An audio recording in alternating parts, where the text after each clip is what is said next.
వరద తీవ్రతకు ఖమ్మంలోని మంచికంఠనగర్, బొక్కలగడ్డ, వెంకటేశ్వర నగర్ అతలాకుతలమయ్యాయి. ఒక్కసారిగా వచ్చిన మున్నేరు వరదతో ప్రజలు సర్వం కోల్పోయారు.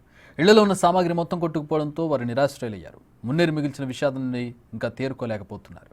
పూర్తి వివరాలు మా ప్రతినిధి రాణ అందిస్తారు. 2 రోజులు పడినటువంటి వర్షానికి నగరం మొత్తం అతలాకుతలం అయిపోయినటువంటి పరిస్థితి కనపడుతుంది.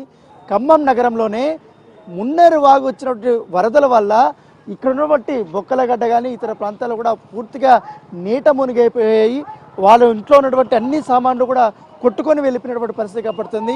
వర్షం ఇప్పుడు ఎడతెరిపి ఇచ్చింది. కాస్త ఇంటిని క్లీన్ చేసుకుందామంటే చూడండి వాళ్ళ ఒక్కొక్కరి దుస్థితి ఏ విధంగా ఉందో.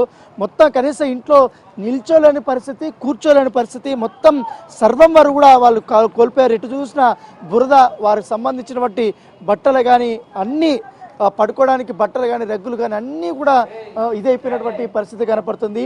సో ఇక్కడ లోపల ఒక్కసారి చూపిస్తాం పరిస్థితి ఏ విధంగా ఉన్నదే. పాపం చిన్న చిన్న ఇండ్లు, వీళ్ళందరూ కూడా చాలా చాలా పేదలు వాళ్ళు ఉండేది ఇక్కడ. సో వీళ్ళందరూ అన్ని బుక్స్ కూడా పోయినాయి, బ్యాంక్ బుక్స్ కానీ అన్నీ కూడా ప్రతి ఒక్కటి కూడా పోయినటువంటి పరిస్థితి కనపడుతుంది. దాంతోపాటు ఏమయ్యా మీరు రాత్రి ఇక్కడే ఉన్నారా మీరు? అప్పుడు అక్కడ ఉన్నాం సార్. అది ఏం చేస్తా ఇట్లా చూడు చీరలో ఎట్టుంది ఇల్లు ఏ రకంగా మునిగిపోయింది చూడండి, మొత్తం నిండిపోయింది. ఇప్పుడు వరద వచ్చినప్పుడు మీరు ఇంట్లో ఉన్నప్పుడు ఎంతవరకు వచ్చిన ఇల్లు? ఇంత ఇక్కడికి వచ్చేసేపటికి మేము బయటికి వెళ్ళాం సార్. ఇక్కడికి వచ్చేటప్పుడు ఇక్కడికి వచ్చి వచ్చి నా బండి వెళ్ళిపోయేటప్పుడు కూడా ఇక గుంజుకొని వెళ్ళిపోయాను. నేను ఇక్కడే ఉన్నా. మిగతా ఎవరికేం కాలేదా? ఎవరికేం కాలేదులేండి. ఇప్పుడు నైట్ నుంచి అన్ని ఏమేమి సామాన్లు కొట్టుకొని వెళ్ళిపోయినాయి? మొత్తం బయటికి వెళ్ళేసాం సార్. మొత్తం ఇంకో పరుపులు మొత్తం తడిచినాయి. మొత్తం ఇప్పుడు ఆటోకి వేసుకొని వెళ్ళిపోయారు. తడిచినాయి చూడండి. ఎంతమంది ఉంటారు ఈ ప్లేస్ లో? ఈ ప్లేస్ లో 5 ఉంటాం సార్. అవునా?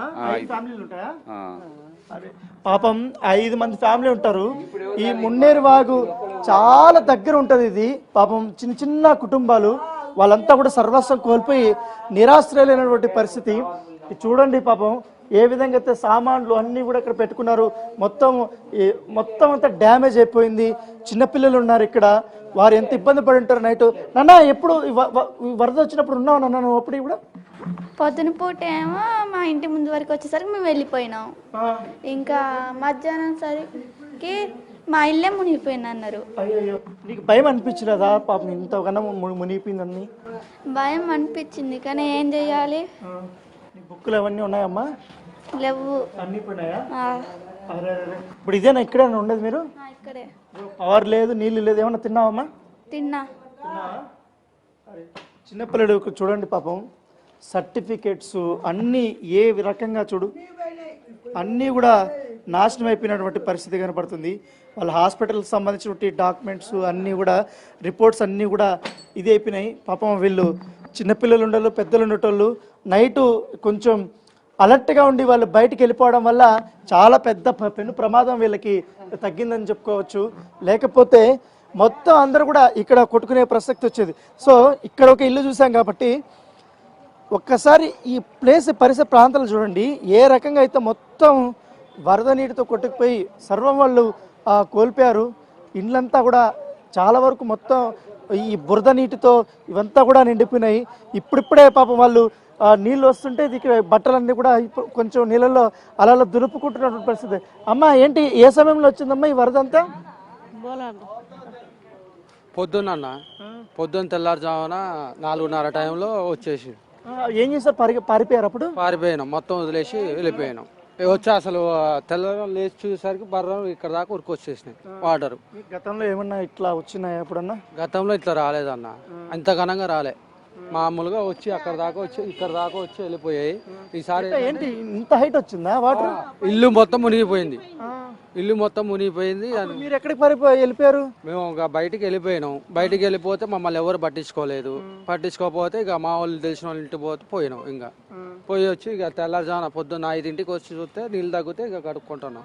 ఓకే, ఇంట్లో అంతా మొత్తం వాటరే ఉండనా? వాటరే. ఫ్రిడ్జ్ పోయింది, 2 ఆటోలు కొట్టకపోయినాయి. మా వెహికల్స్ 2 పోయినాయి. ఆటోలు పార్కింగ్ చేసి పెట్టినాయి 2. అంతా ఈ వాగులో కొట్టుకొని పోయినాయి. పాపం వీళ్ళది కొంచెం అలర్ట్ ఉన్నారు కాబట్టి సరిపోయింది. లేకపోతే ఫ్యామిలీ అంతా చాలా డ్యామేజ్ అయిపోయింది, చాలా ప్రాణ నష్టం జరిగేది. ఇక్కడ ఉన్నబట్టి ఆటోలు పార్క్ చేసి పెట్టారు, వాళ్ళ సామాన్లు అంతా పార్క్ చేస్తారు. అవంతా కూడా వాగులో కొట్టుకొని వెళ్ళిపోయాయి. ఎందుకంటే ముందస్తు సమాచారం ఉంటే మేము కొంచెం అలర్ట్గా కొంచెం ఇంపార్టెంట్ ఏవైతే థింగ్స్ ఉన్నాయో అవన్నీ కూడా మేము ఎత్తుకుని ఉండేవాళ్ళమని కూడా వాళ్ళు చెప్తున్నారు. కదిలిచ్చినా కూడా మా ఇంటి దగ్గర రండి, మా పరిస్థితి చూడండి, మా బాధ చూడండి అంటూ కూడా వాళ్ళు చెప్తుంటే చాలా హృదయ విదారకంగా ఉంది ఈ సిచ్యువేషన్ అంతా కూడా. ఎందుకంటే చాలా వరదలు చూస్తుంటే కానీ ఇంత ఘోరంగా 2-3 ఫ్లోర్ల దాకా కూడా వాటర్ వచ్చేసి వీళ్ళంతా కూడా రాత్రంతా ఇబ్బంది పడి వాళ్ళు ఎంత బాధపడుతున్నారంటే వాళ్ళ కళ్ళల్లో వాళ్ళ బాధలో ఏడిపోతుంది. నాకు మీ దండం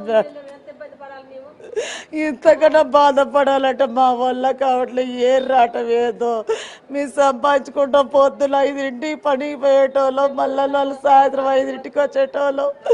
నా పిల్లలు గిత పిల్లలు 3 పిల్లలు వదిలి పెట్టుకొని పోతారు సార్.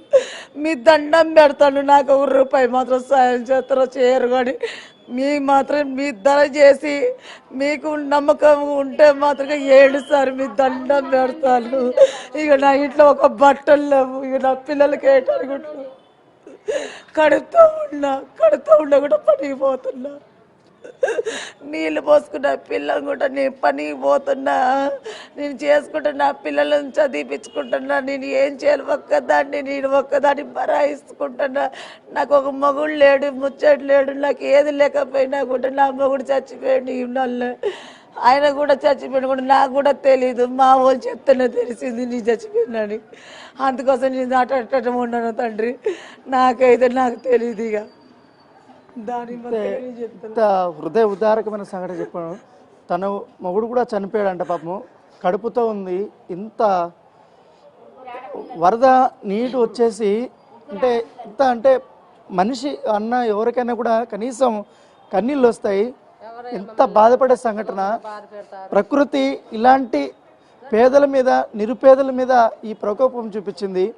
ఎందుకంటే వాగు దగ్గరే ఉంటుంది. పాపం వీళ్ళు ఏం పాపం చేస్తారు చెప్పండి? ఇంత రకంగా మొత్తం కొట్టుకుపోయారు. తనకి ఎవ్వరు కూడా లేరు, కనీసం కడుపుతో ఉంది, కనీసం ఆమెకి ఆదుకునే వారు లేరు, తిండి పెట్టే వాళ్ళు లేరు, ఎవరు చెప్పుకునే వాళ్ళు కూడా లేరు. ఆమె పడుతున్నటువంటి బాధ అంతా కాదు. ఆమె అదే ప్రభుత్వానికి కూడా మొరపెట్టుకున్నటువంటి పరిస్థితి. ఎంత దారుణం అంటే ఎంత దారుణం. ఎందుకంటే చిన్న గల్లీలు అండి, చిన్న గల్లీలు. వీళ్ళు ఒక్కసారిగా ఈ అప్రమత్తమై వెళ్ళిపోవడం వల్ల ప్రాణాలు అయితే మిగిలాయి, కానీ మొత్తం ఆస్తినత్వం ఏది చూసినా మొత్తం కొట్టుకుపోయినటువంటి పరిస్థితి కనపడుతుంది. కనీసం ఇప్పుడు మరి కాసేపట్లో నైట్ అవుతుంది, పవర్ లేదు, ఏమీ లేదు. ఎట్లా తినాలా, ఎట్లా ఉండాలా, ఏడు ఉండాలా తెలియదు. ఎవరు కూడా చాలా ఇబ్బందులు పడుతున్నటువంటి పరిస్థితి కనపడుతుంది. ఎందుకంటే ఇప్పటికే మరి కాసేపట్లో ముఖ్యమంత్రి కూడా వచ్చి స్వయంగా ఇక్కడ జరిగినటువంటి ఈ యొక్క సంఘటన పైన కూడా ఆయన వస్తున్నాడు, చూడబోతున్నాడు, అధికారులతో కూడా మాట్లాడబోతున్నారు, రిపోర్ట్స్ తెప్పించుకొని ఎంతవరకు నష్టం జరిగింది, ఎవరెవరు ఎఫెక్ట్ అయ్యారు, అన్ని డీటెయిల్స్ అయితే ముఖ్యమంత్రి తీసుకోబోతున్నారు.